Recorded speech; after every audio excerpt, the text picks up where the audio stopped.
Bonjour à tous les amis. Alors, une petite vidéo qui va peut-être vous surprendre.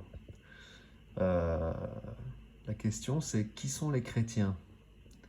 Alors, qui sont les chrétiens? C'est très simple. Les chrétiens sont des poissons. Alors moi, là vous voyez mon aquarium en fait. En fait, depuis tout petit, je suis fan d'aquarium. Je suis fan d'aquariophilie.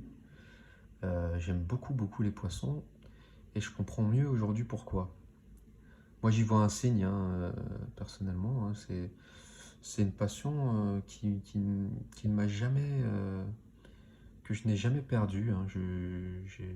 J'ai beau avoir, j'ai beau aimer plusieurs sujets, plein de choses, mais sans vraiment y tenir très longtemps. Mais bon, l'amour de Dieu et les poissons, je crois que c'est, je crois que c'est quelque chose auquel je suis fidèle. Alors pourquoi les poissons en fait?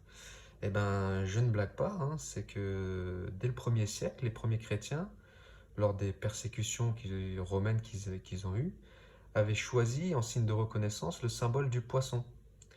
Et pour plusieurs raisons en fait. Et la raison principale, c'est que les premiers chrétiens ont vu dans le terme grec ictus, donc c'est un acronyme, c'est-à-dire un mot formé à partir des initiales de plusieurs autres mots.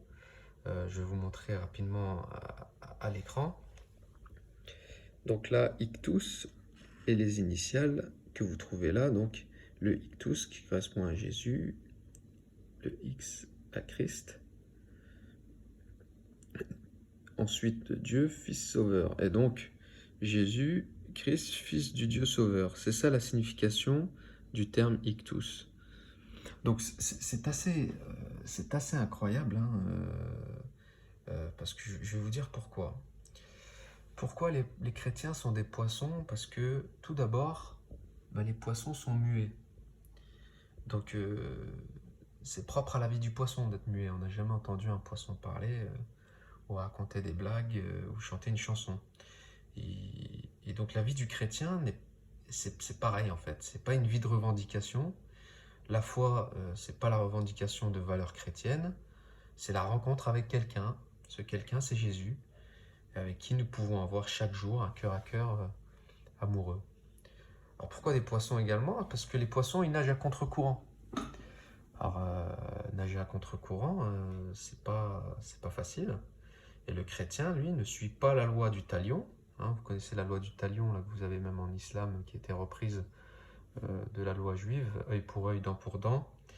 Eh bien, alors qu'il semble normal aujourd'hui de chercher à se justifier, de voir à se faire justice, eh bien, le chrétien, lui, à la suite du Christ, il cherche à aimer, plutôt qu'à se justifier.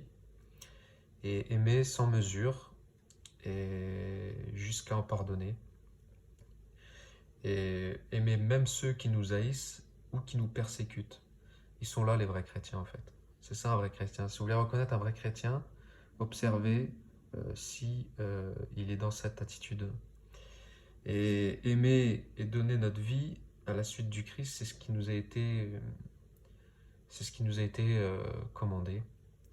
Et donc voilà, le témoignage du chrétien, c'est donc un témoignage en acte, pas en parole, un témoignage de charité. Voilà. Alors pourquoi des poissons aussi? Parce que les poissons, si vous voyez bien, ils ferment jamais les yeux.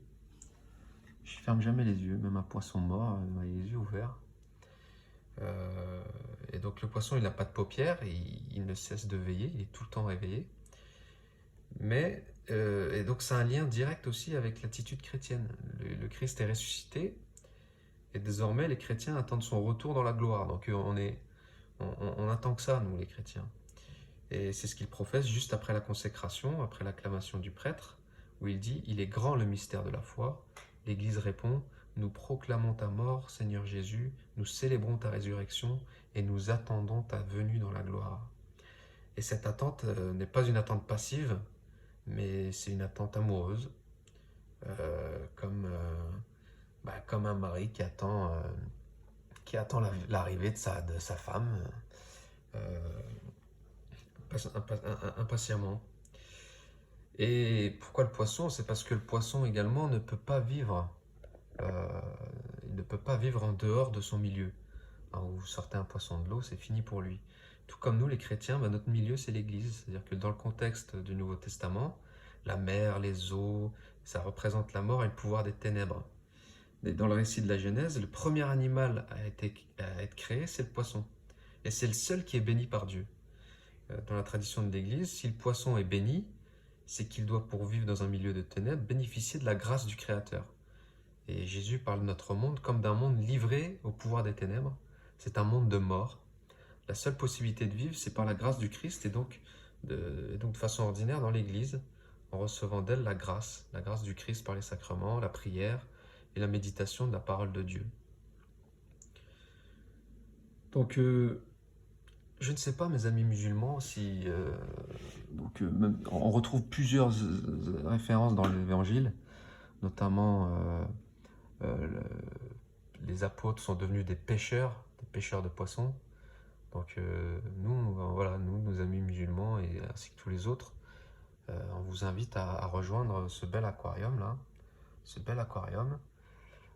pour devenir des poissons comme nous et nous rejoindre dans cette magnifique aventure qui est de suivre le Christ. Mes amis musulmans, vous connaissez sûrement l'histoire de Noé, Noé en arabe. Noé en arabe, dans l'histoire dans l'histoire sainte. Vous rappelez-vous que Dieu a fait périr tout le peuple de Noé, sans exception, mis à part ceux qui ont été dans l'arche de Noé. Hein, l'arche de Noé, c'est l'arche est à Noé ce que l'Église est à Jésus en fait. Hein. Et qui sont restés vivants en fait finalement, hein, et on va se laisser là-dessus. Eh ben il y a que les poissons qui sont restés vivants parce que tout a été inondé et bien sûr les poissons dans l'eau, eux, ils sont restés vivants. Tout le reste a péri, mais pas les poissons. Voilà, c'est incroyable. Hein. Donc voilà, je vous salue et puis que la paix du Seigneur soit avec vous. Au revoir.